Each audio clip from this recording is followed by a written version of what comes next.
I missed you. I did. I missed you. I don't know. You could not have missed me because of Tommy Pigott. Thank you for taking care of him, being nice the first day and not so much the next day. But thank you, Tommy. Great job. I'm very, very proud and honored that you were standing up here. Thank you. I appreciate it. Thank you, everyone, for being here. Welcome aboard. Daphne smiling. That's a good sign. But she's always smiling. That might be a bad sign. I don't know. We do, of course, have a statement and a few announcements here. And thank you again all for being here. We condemn the heinous murder of 2 staff members from the Israeli embassy in Washington, D.C. last night. Every day we talk about in this room the aftermath of one of the most obscene attacks on Jews in history. The October 7th massacre was a reminder to the world that Jew hatred and murder is the hallmark of terrorists and monsters around the world. The envy feeding this hate is thousands of years old. It is now the 21st century, and it is time for the barbarity to end. While this obscenity happened in Washington, D.C., we have a president and a secretary of state that recognize the importance of saying, enough is enough, and genuinely, never again. There is a reason why we stand in solidarity with Israel. There is a reason why we stand with our partners at the Israeli embassy. And there is a reason why we stand with the Jewish people here in the United States and around the world.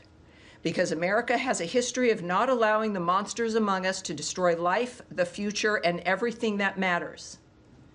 The Department of State's Diplomatic Security Service is providing ongoing support to the D.C. Metropolitan Police Department and their investigation of this incident and coordinating with other federal and local law enforcement partners. As Secretary Marco Rubio has said, make no mistake, we will track down those responsible and bring them to justice. Our prayers go out to their loved ones.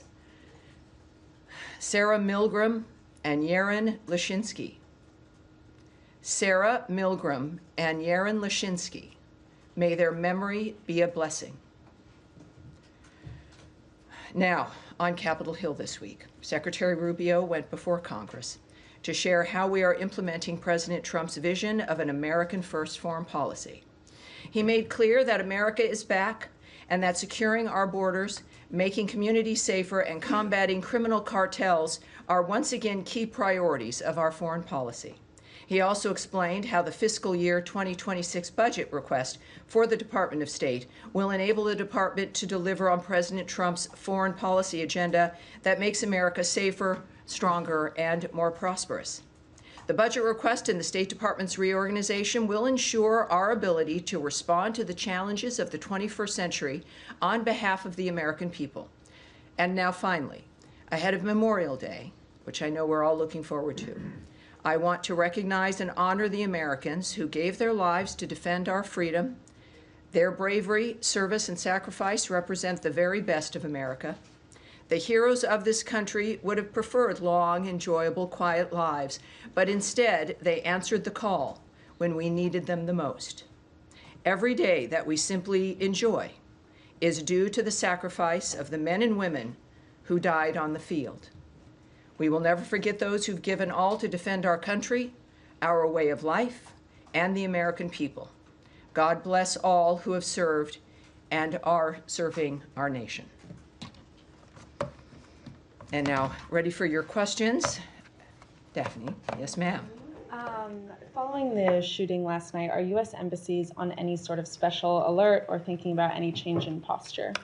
I can't speak to security measures that are being implemented or being discussed or decided upon.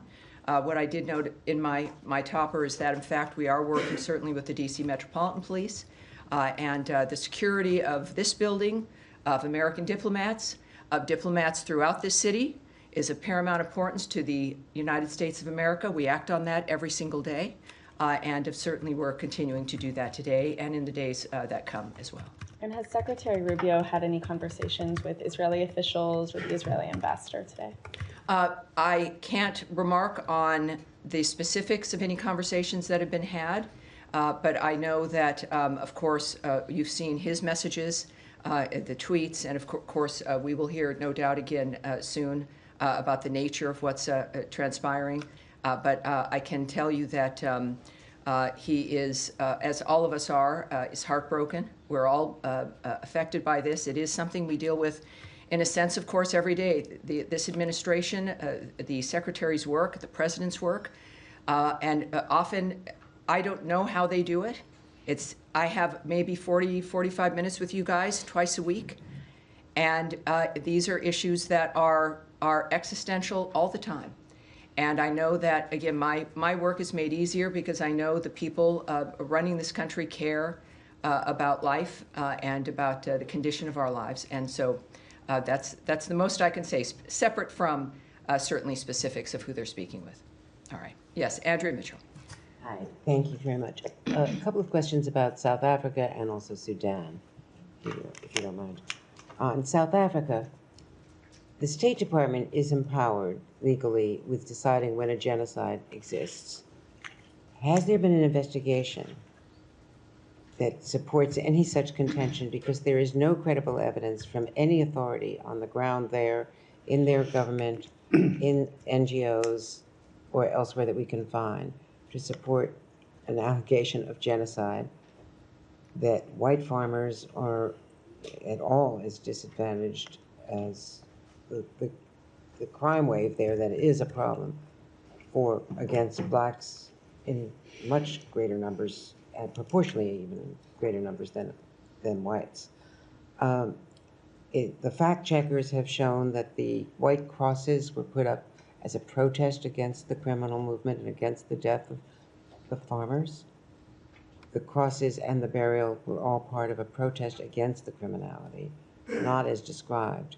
So what information was given to the White House, if any, by the State Department, by the experts in the field, to support what was described as an ambush widely around the world of a South African visitor who had a celebrated background as a leader of a biracial government and someone who was jailed with Mandela and who has been one of the civic leaders of a new South Africa, as troubled as their history has been and as troubled as their current situation is? Well, I would say that, as we all knew, of course, the president has been very vocal about his concern about the violence, the nature of what's been transpiring in South Africa. The president did not come to the United States of America unaware of the position and the posture of the president and of the Secretary of State and of his administration. So I would argue against very much that there was some kind of an ambush. South Africa also has been facing a dynamic where there's been regular criticism, ranging from not just the collapse in some ways when it comes to the violence in civil society, but then the referral of Israel with the ICJ for the issues of genocide while ignoring Hamas, cozying up to Iran, the general choices that they've made. In the meantime, also, of passing a law that has allowed them to take property, to possess property of white Afrikaner farmers with no reason. One element is equity. And so when you're passing laws like that target a group, ostensibly sending a message to the population that these people have a price to pay, there's something that they need to be doing, that they deserve to have their land taken, combined with the chance of kill the Boer, the massive rallies where encouragement of violence is prevalent and is at the core of it, in addition to the associations South Africa and its president have chosen to make, like with Iran, and their actions against Israel. It creates a picture that is worthwhile having a conversation in the Oval Office. And that is, I think, it is the transparency of the president, certainly both leaders aware of what the concerns have been and what the arguments have been. So I don't think President Ramaphosa was somehow surprised or shocked at the fact that we have an honest man who's in the White House who's spoken and continued to speak about violence and the trajectory of South Africa. Well, what I'm just suggesting is that the facts matter with the credibility of the president, and that as it was explained in the Oval Office, and it has been explained elsewhere, that is a minority party, a protest party that is legally permissible, but that the white agricultural minister said in the Oval Office, that's why we joined the coalition, to make sure that they didn't get into the parliament, that they don't have power. They've been, they've been Well, you know, in opposed. the nature of the weeds of something like that, where that individual, you saw also the larger video of the thousands and thousands of individuals in a stadium framework. And I think that what Americans in the world and what South Africans see is a movement and an attitude that is not only not punished, That is not but a majority reinforced, movement. but Andrea, reinforced with a law that says, oh, those people that you're calling to have be killed, yeah, let's take their land. Who does that? Who does that in the midst of that environment? And I think that when we think about, I'm not certainly going to get ahead of the president. President Trump is someone that the world knows, says what he thinks and acts on what he thinks. But I think that it was very clear, and he's been clear, as has the secretary, about the problems with South Africa, the nature of the signals it sends, the quality or lack thereof of life, the fact that we have taken in refugees, very basic standard of looking for asylum. They've met that standard, and it's more than just complaining. It is about acting and finding Well, an now that you element brought that that where up. we can make a difference for those people. Taking of the land, first of all, it's with judicial review when it has happened. It's not. Now, let me it's correct you right there, not- Andrea, and then I'm going to move on. This particular law they tout has not even been implemented yet. That's correct. So it's not about judicial review. The law, if you have a judicial review of a law that says there is no standard, well, then you'll have judicial review of no standard. But they have not taken All right, the land. but this, and it is in part, I would argue, because of the global attention that has been placed on them because of President Donald Trump's attitude, his comments, and bringing attention to that framework in general. That is why that hasn't been acted on. And we'll move on. No, but but I think I've been clear. Yes, Matt, I think you have probably something to say. Tammy, let me just. Yeah. Andrea, you've had 4 questions. I've answered them. You've asked in depth. We are going to move on. Yes, sir. I'm sure others might have the same sort of question. Thanks. Yes, sir. Thanks, Tammy. Two, I think, should be quick ones on sanctions. One, can you just explain the discrepancy or apparent discrepancy between what Secretary Rubio tweeted last night on Venezuela sanctions and what the Special Envoy Grinnell said? The Secretary saying that the Chevron waiver would not be extended, and Special Envoy Grinnell saying it would be. And then just secondly, on Sudan, Syria sanctions. Sure. Just what's the status of the relief that the president promised last week? Thank you. Well, I can tell you that the secretary he put up a tweet making it clear where we stand on Chevron, which is a license which is due to expire in May. And what I will speak to is not what others have said, but certainly the people who are in charge of the nature of what we're doing, and that is Secretary Rubio, making it clear that that license is going to expire. And so that's what I take my lead from is his remarks in that regard. So there's no confusion. I think many people on every issue can have a lot of opinions, but I think clearly who we look to are the people who have the power to have the impact and who make the decision. And of course, this is at the direction of President Trump as well. About Syria. Yes, it was a very exciting moment. I was in Riyadh and in the building when President Trump announced that he was lifting the sanctions on Syria. That is something that we've discussed, and many people have wondered when that would occur. And clearly the president decided now was the time. And I do know that, of course, there's a team of people who immediately started working on that, who are working on it now.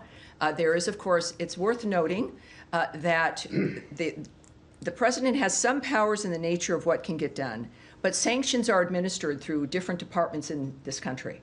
So his was a message, and certainly the order to reverse our dynamic, to remove the sanctions, which involves departments like the Treasury Department. So it is a process that will take some time, but as we know with the Trump administration, that they've sped up the train a bit. And they understand the importance of getting things done quickly, and that is the intention of getting things done quickly as they take the order from the president from that afternoon. And we're working on it. It's been a week. But I do think, because of not just the urgency, but they understand the urgency, but of the recognition of this administration, the government as a whole, of how the president works, that things have to happen and should happen as quickly as possible. So all I can say is, without a specific date, is it will be done quickly, and certainly more quickly than we're used to. Thanks. All right. Yes, ma'am. Can we go to Gaza? Sure. Secretary Rubio said in one of his hearings on the Hill that he had met with the World Food Programme in Rome. I just want to get clarity on whether this means that the current U.S. policy is for the UN's leading food program, leading food organization is like that they will remain the main food provider for Gaza, hence his meeting with them, or whether that... You're reading an awful lot into a meeting. It would be good to that get you've heard more about. detail on it. Sure. Given there's a lot of reporting on heated conversations between humanitarian aid organizations, Sure.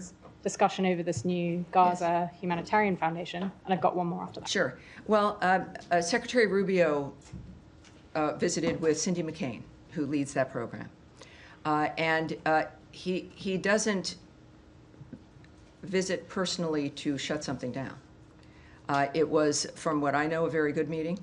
I cannot share the details with you, as you might imagine, but I think that regularly we should view the nature, and certainly after the rhetoric the Secretary's used and the actions that the State Department has implemented when it comes to our continuing commitment to life-saving aid around the world, and certainly food aid, is that I would have expected, since her office is in our embassy at the Holy See, that is a meeting that should have taken place and did take place. And I'm looking forward to the nature of that kind of a conversation and what can come from it. And we'll see. But it was that entire visit was very good. I think very certainly we went to the inaugural mass with the Pope. But overall, it was a recognition and a commitment, seeing this from the Secretary, being there as he is a practicing Catholic, but also knowing how each part of his work mattered and also was implemented on that trip. The nature of what the importance of Italy, the importance of the Vatican, the importance of faith, and the nature of his work in the process. And of course, that meeting was part of that work. So it's just part of looking at options? I'm not going to speculate or guess. I'm a little psychic, but not enough for that to answer that specifically. A little psychic, but, So what can you? nothing you want to know. But it's don't speculate on that. But I do think because of the speed in which we work, we will all see the intention of the Secretary, the nature of what's happening with the World Food Program, and under certainly the leadership of Cindy McCain and what her intentions are as well. So Okay, we're just looking forward to quickly it. related- So you had some more. You had Sudan. Just one on Gaza Yeah. as well. Oh, Gaza, This, yes. Gaza Humanitarian Foundation. Sure. There's reporting about private security that would be used for this new foundation. I just want to understand if this administration is okay with private security personnel for a foundation like that, presumably of which they'll be armed, going into Gaza, and presumably some of the personnel for that private security would be American citizens. Just want to understand what the watch out when you stance use is the on- word presumably.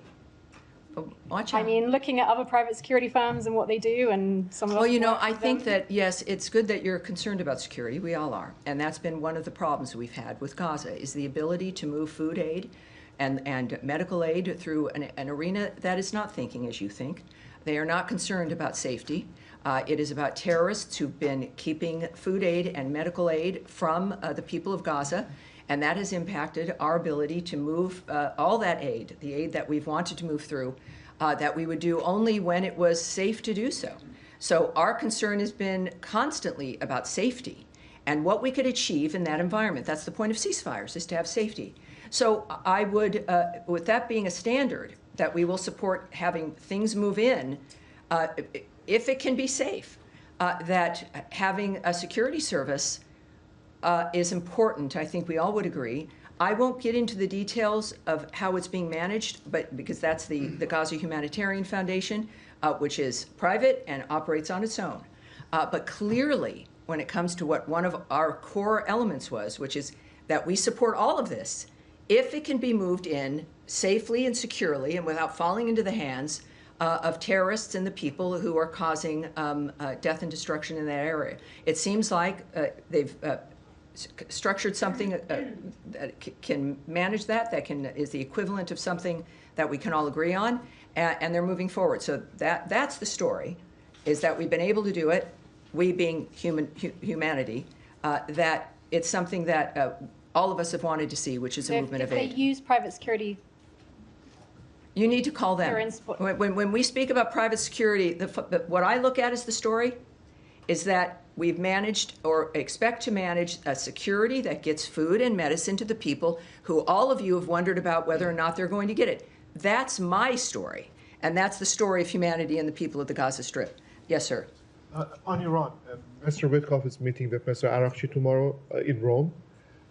Both sides have been stressing on respective positions in the past few days regarding enrichment. Do you see a chance to have a path forward towards compromise or not? And if I may, a second question. Can I answer that one so that we can, and then I won't lose you, don't worry. Thank you. It's like we're on a slide, you're hanging on.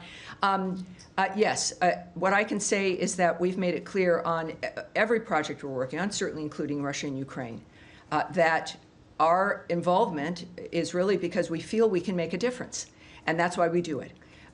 This additional meeting, certainly the fifth round of the nuclear talks, would not be happening if we didn't think that there was potential for it.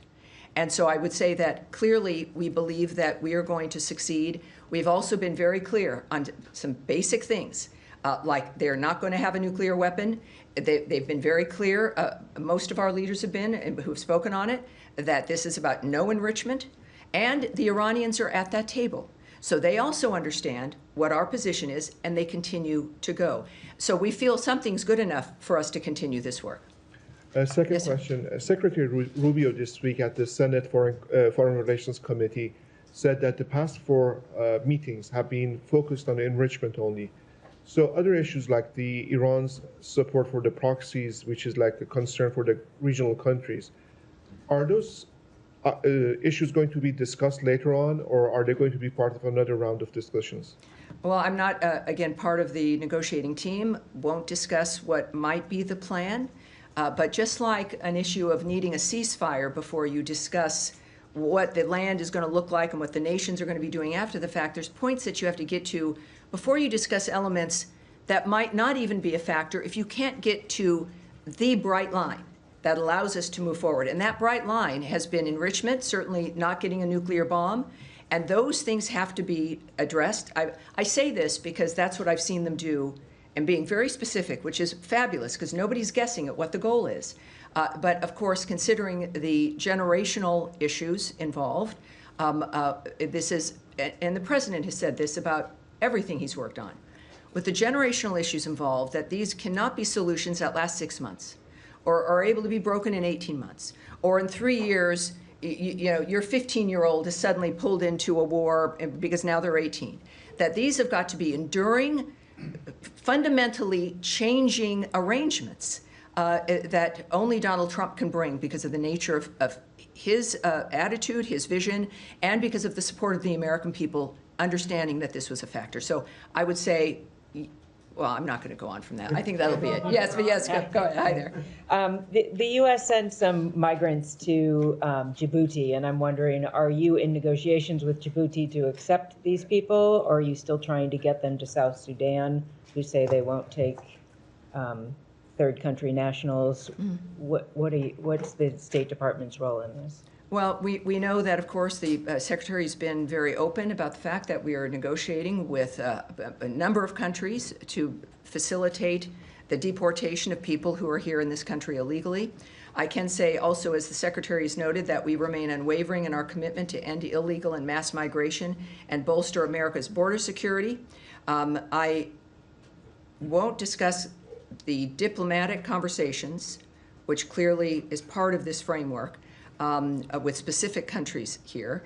I would also point you to Caroline Levitt's remarks the hour before my briefing here, where she noted a court order required the flight to go to Djibouti, and I know the White House has more details on the framework involving that. So we're currently just in the sense of handling this in an immigration posture, certainly it is a reflection of our continued attitude and position, and I don't think that this situation is certainly in the courts, which I can't remark on, but we're familiar with having to make our arguments in a variety of arenas, and this is one of those times, and but I know Caroline had more specifics. In South Sudan, there was a dispute before with them for not taking somebody, and you guys stopped issuing visas. Has Right. that been resolved? Yeah, the visa situation remains the same. Yes, we reacted in that regard because they had confirmed that this one particular person was a citizen, prepared to take him back, and then that did not happen at the last moment.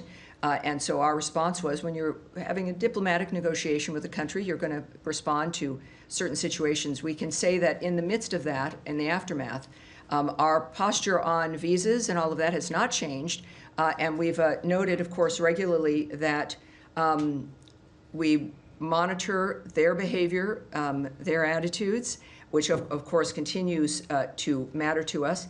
But we also are currently accepting certain diplomatic and official visa applications and if eligibility is determined in that regard, and we do that, as always, on a case-by-case basis. So at this point, I have nothing more to report on that, except that it is still in place. Yes? Can I just ask a quick follow-up? On Iran, two Iranian sources told my colleague Fred Pleiken, who's currently in Tehran, that they are concerned about the sincerity of the United States heading into this next round of nuclear talks, and they think Trump is steering the conversation towards deadlock.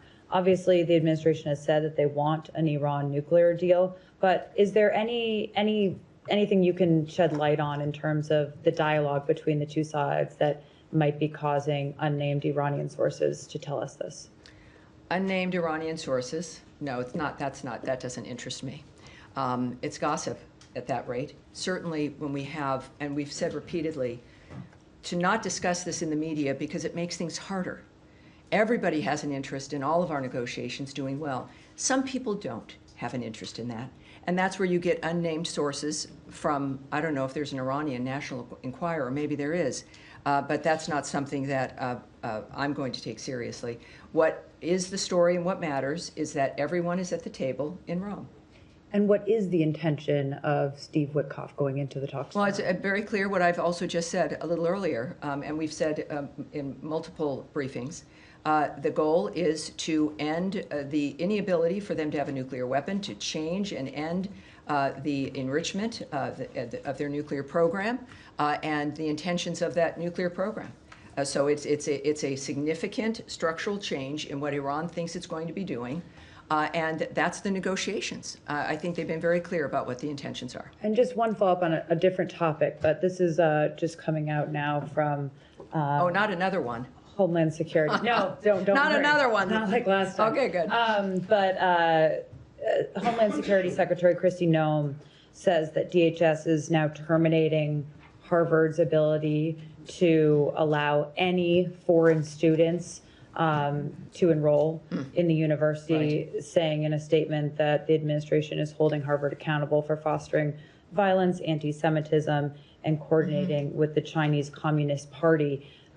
This is obviously a program that isn't run out of the State Department, but some of these J-1 visas are issued by the State Department. So can you shed some light on this decision by the administration? We've seen those reports, and we're looking at them, and I can't answer that immediately, but as soon as we might have an answer, I can get it to you.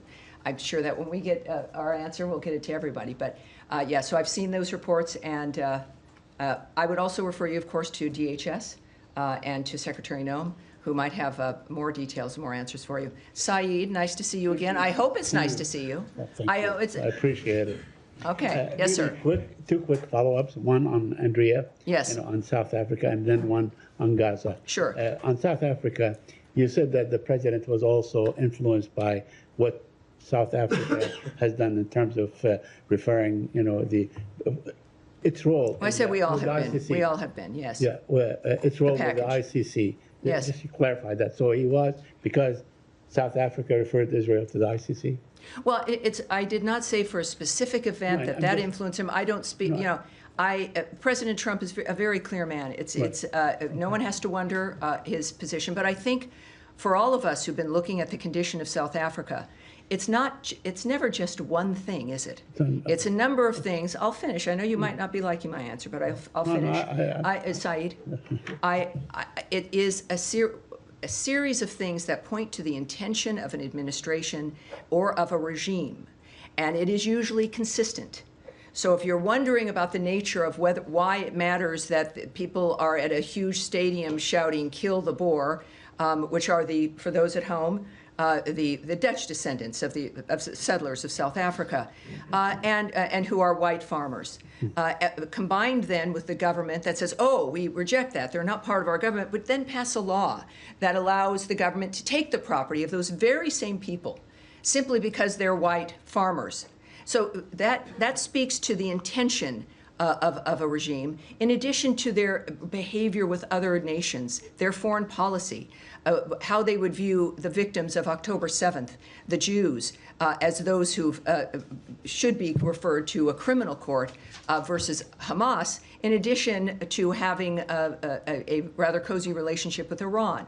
So you don't need to be in a seminar at Stanford to understand and to recognize the trajectory of South Africa.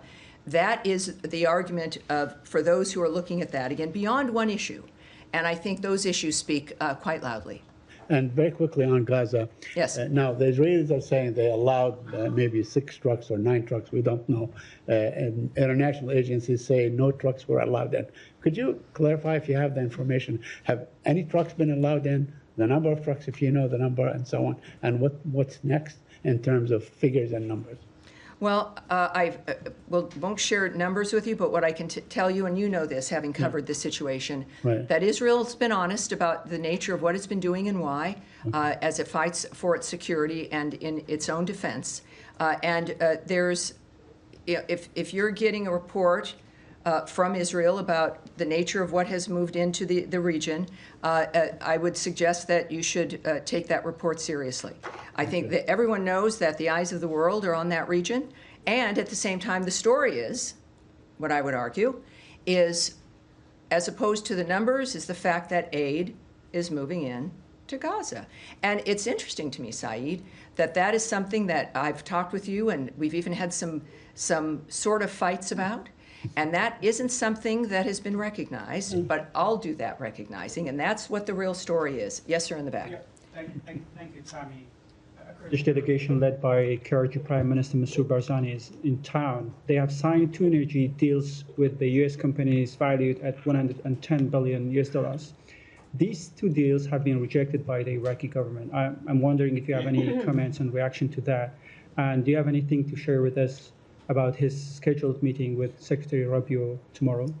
Well, I can tell you that we were pleased to see Prime Minister Barzani sign massive deals with U.S. companies to expand natural gas production in the Iraqi Kurdistan region, which will help Iraq harness its own domestic resources to become energy independent, which we've, again, talked about. It's really great. We've talked about these things. Often I can't give you answers. We don't know when it's going to happen. And then to be able to report to you that it has happened. And that is a key administration priority. Being energy independent is obviously a major national security issue. So these deals, I think it's like over $100 billion. And yes, that's what we've all been working for. So we support these deals, and we have encouraged Baghdad and Erbil to work together to get gas production to commence as soon as possible. At the same time, we have, of course, the declaration that these are null and void, right? Yeah. Now, this is the kind of shenanigans that can be a problem. But we also know that, I'll give you a sense of our relationship with Kurdistan. The Kurdistan Regional Government Prime Minister and his visit to the United States signals our desire to strengthen the U.S. relationship with the Iraqi Kurdistan region. And as you've noted, Secretary Rubio will meet with KRG Prime Minister Barzani to discuss expanding trade and investment between the United States and the Iraqi Kurdistan region. He has also stated, Secretary Rubio, that we support the Kurdish autonomy and the U.S. companies doing business there, and urge the government of Iraq to respect this economic lifeline that is necessary to prosper and succeed. We believe that U.S., Iraqi, and Iraqi Kurdish interests are best served by having a strong and resilient Iraqi Kurdistan region within a sovereign and prosperous federal Iraq. Thank you so much. All right, yes, sir. Yes. Issue. Well, I won't have much more, but you're welcome to do You it. deferred to DHS, but in a Sure. bigger picture, presumably the United States wants to attract the best and the brightest insofar as foreigners, students, immigrants. And these top-tier universities are one of the most prominent ways to do that. So do you think prohibiting Harvard to enroll foreign students kind of gets in the way of that goal? Well, again, I can't speak to Secretary Noem's plans and strategy and her decision to implement this. What I would argue is that we have an interest as a nation, as President Trump has spoken to quite often, that we have an interest as a nation for these universities that are supposed to be the gold standard to actually deliver people who are educated and can function in society and on campuses that encourage a learning environment as opposed to one of left-wing activism, where you have individuals leaving the university level in this country as our rates are declining when it comes to comprehension and reading and a whole host of other things. That it has to be more than just a label or a brand. It has to deliver results for the families that do pay a lot of money for it. And I think that there's a point, as you've seen, I think it's obvious from the Trump administration, with the federal money that flows into those coffers and the nature of the kind of talent. You can speak about foreign talent. Let's speak about American talent. You've got a wonderful kid who's done very, very well, and then you send them to Harvard, and a kid comes home, and you don't even recognize them. And they're definitely primed to be a fabulous left-wing activist, but they're maybe not going to be able to get a job.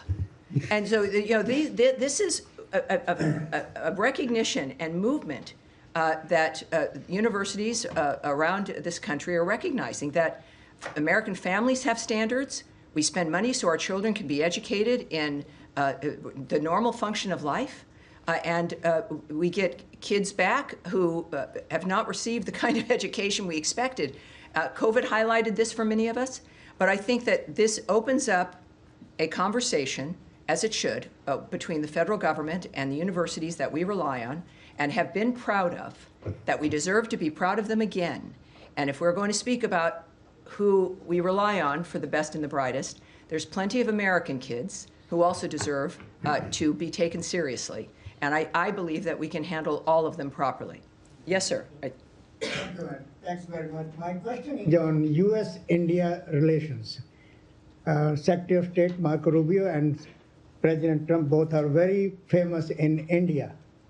As far as the U.S. policies are concerned, most Indians agree with. I hear both you're of them. pretty famous in India. Yes, I am. All right, keep My going. question is, Madam, Yes, sir. As far as terrorism against India, recently in the state of Kashmir is concerned, innocent Indians tourists were Yes. massacred. Oh, yes, there. we all know that. Yes, ma'am. My question is that as far as talking with Pakistan is concerned, India's Prime Minister, Mr. Narendra Modi, and also Foreign Minister, Mr. Jaishankar, we both met with the Secretary Yes. Rubio and President. What they are saying is that as long as terrorism is continue against India, what they said by Pakistan supporters inside, that they have training centers inside Pakistan. Well, here's what I can say, Sorry. and this is, and I understand your point, and what has been a generational concern about violence and terrorism in that region, certainly with the troubles between India and Pakistan, is that there is a ceasefire. Obviously, we know that we're very close to a full-scale war erupting. And what's very exciting and heartening is that America's involvement and assistance made a difference in that stopping and a ceasefire that has continued. But of course, within that, one expects, as the world noticed again, that has not been resolved. that the potential of having these long-term problems resolved has returned, and it is an opportunity. And the good news is that, unlike some other regions, there's been a commitment to a ceasefire that makes, oh, is that my alarm? I said, thank you. I should ask you to put on your alarms. It's like, oh, Tammy's done. All right, we're gonna have. All right, we'll have one more in the green jacket in the back. Yes, ma'am. Thank you, Tammy. Make sure her mic is on, just as she's in the back here. The sound here is. Two quick questions.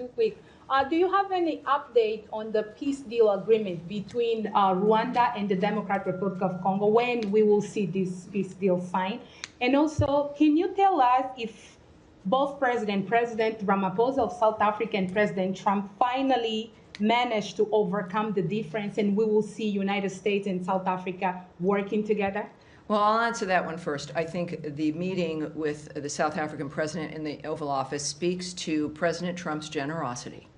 And the fact that any leader feels comfortable going to meet him, even with difficult conversations, and sometimes the problems that happen between two nations with different attitudes. So the fact that it's President Trump means, of course, there's always hope. It means, of course, there'll always be something for the future.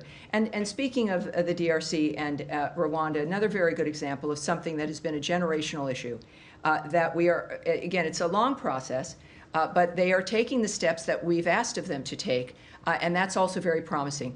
We can look for an update when it comes to what the new dates are and what else is expected. But what I can tell you is that continues. Another great change and dynamic. Sometimes, though, people forget and don't continue to ask, and I appreciate that you did, because there isn't any drama, because that things are changing for the better. So it causes less news, right? There's less interest. But it's worth following up as we watch these particular issues resolve, as, of course, the news is taken up by other issues. But this administration is committed across the board to peace and prosperity, and it seems the world's giving them a lot of chances to act on that. We do one more? One more. Yes, sir.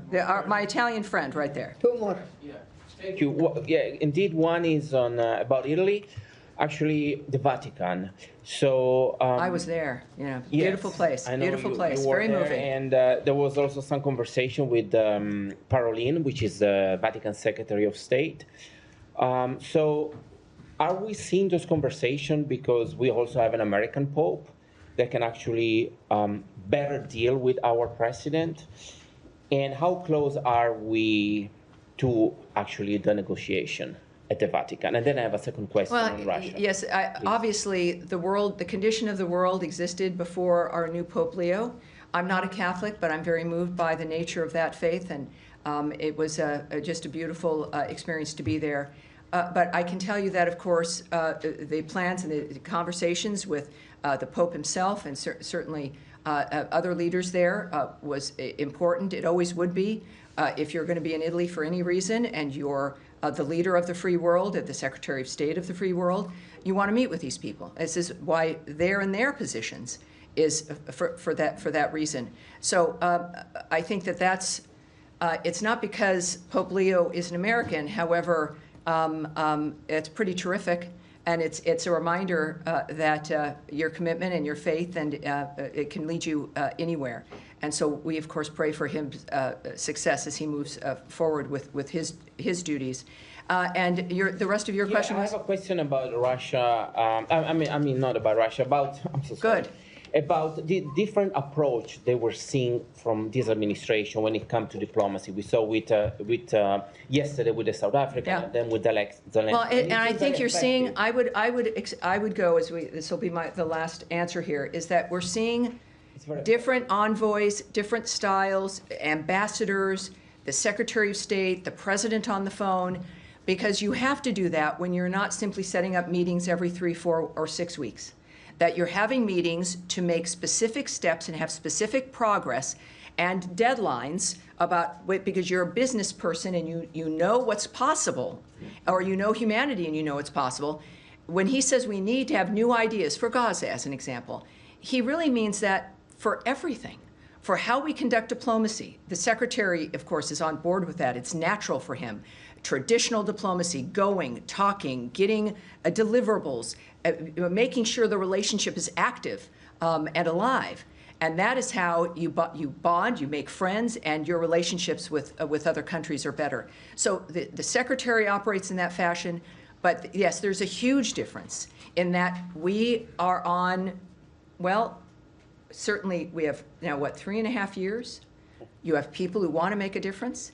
It's not just having fun in an office. It's changing people's lives for an endurable period of time, so that we, our generation, I'm seeing some younger people in this room, of course, always, but for our generation, my generation, that we can think we did everything we could and have had some success in making things better. That's the Trump administration. That will be its legacy, and it's an honor to be here. And thank you all very much. I appreciate it. I'll see you on Thursday.